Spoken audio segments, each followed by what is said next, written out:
Sorry, I have to split this into two different parts because I can only do 15 minutes on my channel right now. But like I said, I would explain to my assistant manager that those are the kind of people I've been bumping into or I've been encountering. And it's not that I don't want to, it's not that I don't want to say no to them or anything. I do. I have to sometimes apologize. Oh, I'm sorry, I'm close. But sometimes you see people with the look on their face that when they're online, they're like, oh, heck no.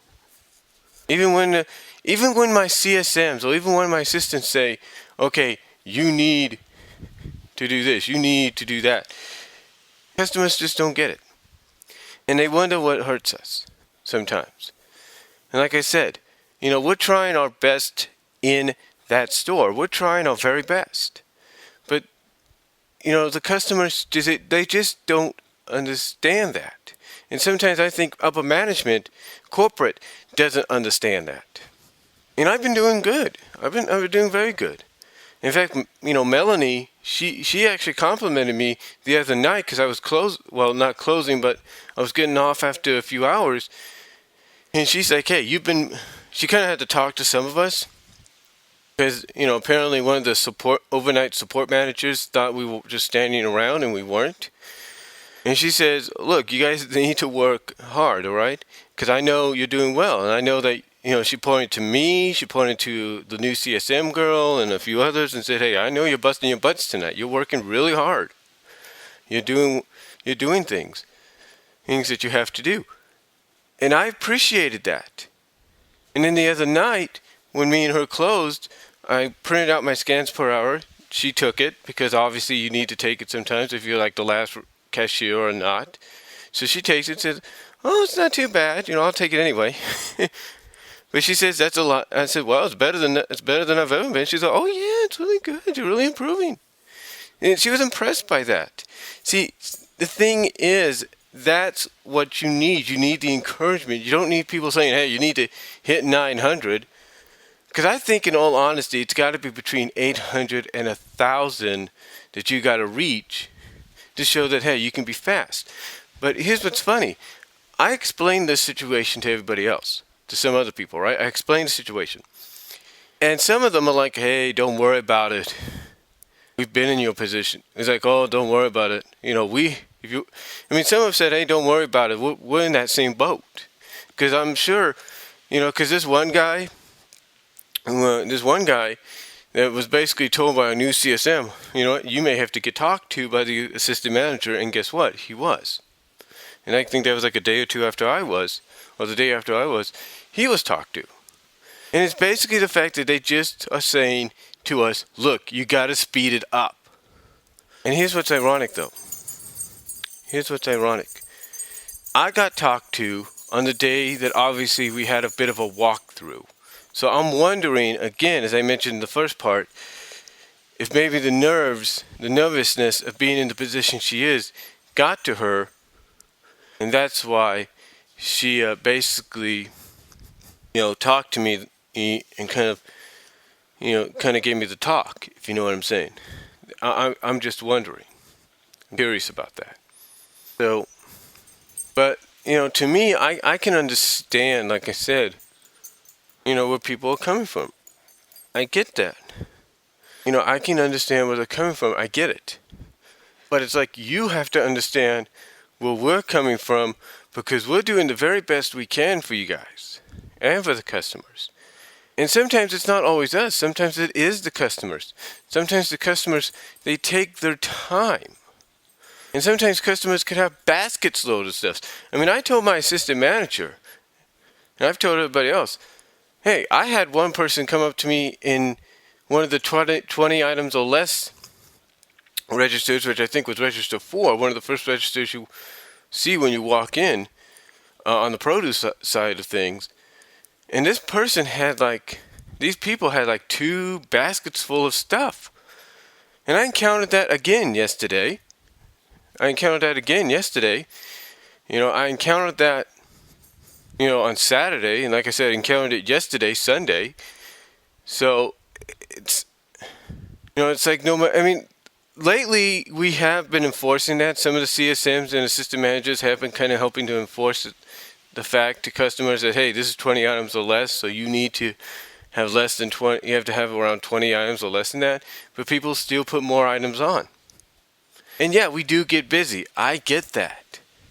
And unless it's necessary, like when they say, hey, when they make the call, we need all trained cashier associates up to the front, then yeah, we kind of understand. Right now, we did have no choice because we got to get these customers out of here. We have to kind of break the rule. But I think that's the one thing some customers don't understand.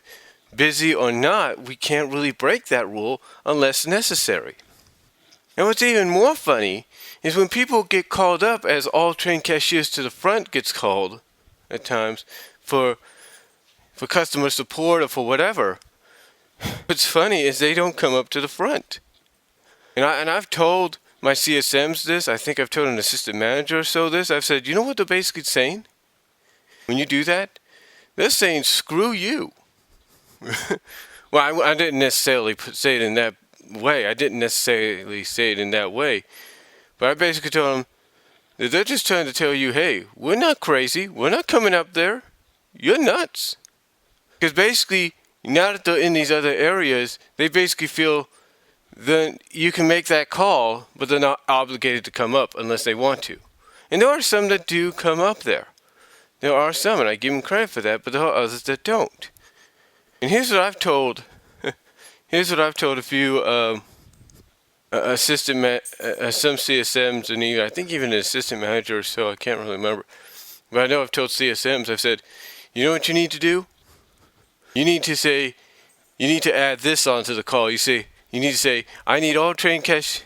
You need to say, attention Walmart associates, I need all trained cashiers to the front for customer support, or we're going to send the customers back there to your registers in your areas. So please, either come up front or we'll send them straight to you. Thank you. That's what I would do. And I guarantee in a sense that when, let's say somebody in paint or somebody in sporting goods, someone in electronics or wherever there's a register, then when they hear that, they're going to be like, okay, I'm heading to the front. Here we go. Because, honestly, they don't want to head to the front, but they're heading to the front. And they don't like it, but they're doing it. And honestly, if they could, I know they would probably take my suggestion and say, hey, let's roll with it, see what happens. But I know they probably wouldn't. And again, it's just the fact that I think it's the stress of the holiday season, us trying to be fast and quick to show customers, hey, we're going to get you out of here as quickly as it can. Well, guess what? What if somebody has $1,000 worth of stuff? I've had to check out people that have had stuff over $700 worth. Like, I don't really think they kind of understand the situation. What it is mostly is corporate, and that's what's hurting us. But lately, as I've been praying, things have been a little bit more smoother, a little bit more understanding. Yeah, you've had some people you've encountered at times that can have attitudes, and fine, that's okay, fine. But everything's been all right. Everything's been smooth over the past few days. And then, of course, yesterday, oh my goodness. I thought I've seen it all at that job now. I've seen a lot when I've been a cart associate. I've seen some people trying to steal, and I've seen a security team tackle them on the ground and try to stop them from going. I've seen people, leave things, dead things, if you will, dead animals, if you will, in bags and leave them in carts. And that's when I was a cart associate. And I thought, man, I've seen it all. But nothing compared to nothing compared basically. And you probably say, well, this is nothing anyway. Oh, yeah. We've had people talk about how screwed up my store is, right? Anybody says that, right? Well, guess what? I don't know who was working the pet department yesterday, but apparently if they were new or didn't know any better, they really made a big mistake. Because here's what happened. Now, when people buy fish, in any store, when people buy fish, depending on the retail store, they'll either get a scan where the person will scan the thing, they'll get a piece of paper or whatever, they'll get something to either scan or type in. They'll get a number. Well, we get numbers, little codes that we type in for the different kinds of fish and all that. Well, again, I don't know who was doing pet department yesterday, but apparently they weren't listening to what the customer was telling them. Because apparently the this lady had bought 4 fish, 3 goldfish, 1 black moor, and a crab. Yeah, a little crab. So instead of putting the crab in a different plastic bag full of water, what does this person do in Pet's department when they're helping this customer out? They put the crab in the water with the fish. And black moors, being the fighting fish, if you will, from what I understand, decides, hey, I'm going to go fight this crab, because apparently the crab was also a fighting crab, I don't know. And what does the crab do? Black moor gets right close to it, the little grayish crab grabs it, kills it. Literally. And I'm holding the bag like this, trying to type in the numbers. Although, something like that. I don't know if I'm holding the bag or they're holding the bag or something. I'm trying to type in the numbers. The little black fish, little black moor is going right towards the damn crab. And this is all because whoever was working Pet's department, or whoever got the fish with them, wasn't listening to what the lady was saying. So, basically, right there, as I'm trying to type in the codes of the goldfish, and even the black moor gets killed by the crab. So, I have to have an associate who comes up. I have to get somebody to help me out here. One of the associates come up, and he sees it, and he's like, oh my gosh. And he's like, because literally, one customer said that the crab just stabbed the black moor and killed it. I'm not lying. So basically what happens is they take it back. She's thinking, I'll come back for the fish later. So the other associate that took the fish back said, hey, the goldfish are still alright. You want those? And she's like, okay, sure, fine. I'll take them. That's fine. And so she takes the goldfish, but she says she'll come back for another black moor later. Maybe even the crab later. But, and I was telling them, I'm thinking, this is not the way I wanted to end my work day before I take the next 2 days off.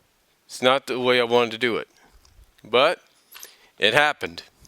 And again, like I said, I've seen a lot of crazy crap around there before.